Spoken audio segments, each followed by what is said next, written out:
আসসালামু আলাইকুম এভরিওয়ান, আজকে আমি আপনাদের সাথে তৈরি করে দেখাবো ফ্রুট কাস্টার্ডের রেসিপি, যেটা কিনা সাধারণ উপকরণ দিয়ে তৈরি করে দেখাবো, কোনো ধরনের ক্রিম ছাড়া।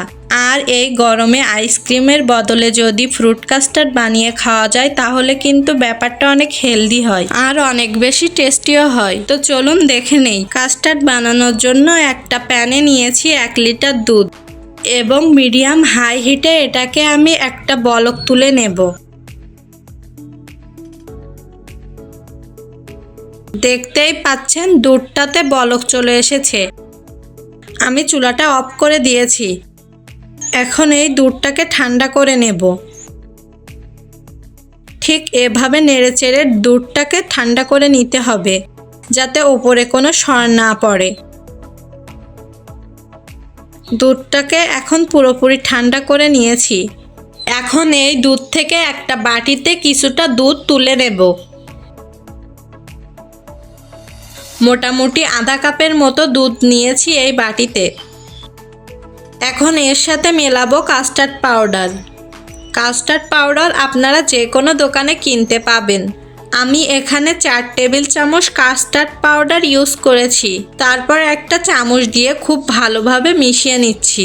কাস্টার্ড পাউডার কোনোভাবেই গরম দুধের সাথে মেলাতে যাবেন না, তাহলে কিন্তু কাস্টার্ড পাউডারটা দলা পেকে যাবে। এখন গোলানো কাস্টার্ড পাউডারটা ঢেলে দিচ্ছি সরাসরি বাকি দুধটার মধ্যে। তারপর খুব ভালোভাবে দুটোকে একসঙ্গে মিশিয়ে নিচ্ছি। এরপর আমি চুলাটা অন করে দিচ্ছি এবং চুলাটার আঁচ থাকবে মিডিয়াম লোতে রেখে এটাকে নাড়তে হবে যতক্ষণ না এটা ঘন হয়ে আসছে।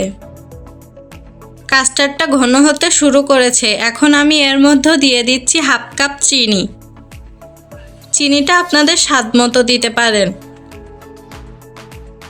চিনিটা দিয়ে অনবরত নাড়তে হবে, কারণ আর খুব অল্প সময়ের মধ্যে কিন্তু কাস্টার্ডটা একদম ঘন হয়ে যাবে।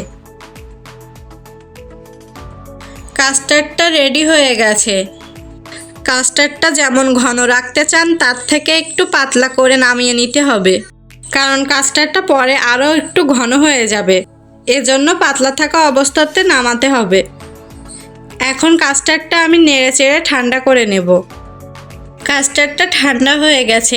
এখন আমি আপনাদেরকে দেখিয়ে দিচ্ছি আমি কাস্টার্ডের মধ্যে কি কি ফল দেব। ফ্রুট কাস্টার্ডের ধরা বাঁধা কোনো নিয়ম নেই যে আপনাকে এই ফল দিতে হবে। আপনি আপনার পছন্দ মতো যে কোনো ফল দিতে পারেন, কিন্তু যেসব ফল দিয়ে অতিরিক্ত পানি বের হয় সেই সব ফল দেওয়া যাবে না, তাহলে কাস্টার্ডটা খেতে খুব একটা ভালো লাগবে না। আমি এখানে নিয়েছি লেবু, কলা, আঙুর আর বেদানা। আপনার যে ফলটা বেশি পছন্দ সেই ফলটা বেশি করে দিতে পারেন, তাতে কোনো সমস্যা নেই। এখন সবগুলো ফল আমি কেটে নিয়েছি। কেটে নেওয়া ফলগুলো আমি সব একসঙ্গে মিশিয়ে নেব। মিশিয়ে নেওয়া হয়ে গেছে। এখন এগুলোকে একটা বাটিতে নিয়ে নেব। এরপর ওপর থেকে কাস্টার্ডটা ঢেলে দেব। তারপর ফলের সাথে কাস্টার্ডটা ভালোভাবে মিশিয়ে নেব। তারপর ওপর থেকে একটু ফল ছড়িয়ে সাজিয়ে নিচ্ছি। এটাকে 1 থেকে 2 ঘন্টা ফ্রিজে রেখে দিতে হবে, তাহলে কাস্টার্ডটা খুব ভালোভাবে সেট হয়ে যাবে। আর কাস্টার্ড কিন্তু ঠান্ডা ঠান্ডা খেতে খুবই ভালো লাগে। আশা করছি আজকের এই রেসিপিটি আপনাদের কাছে ভালো লেগেছে। ভালো লাগলে অবশ্যই আমার চ্যানেলটি সাবস্ক্রাইব করবেন এবং লাইক, শেয়ার, কমেন্ট করবেন। আল্লাহ হাফেজ।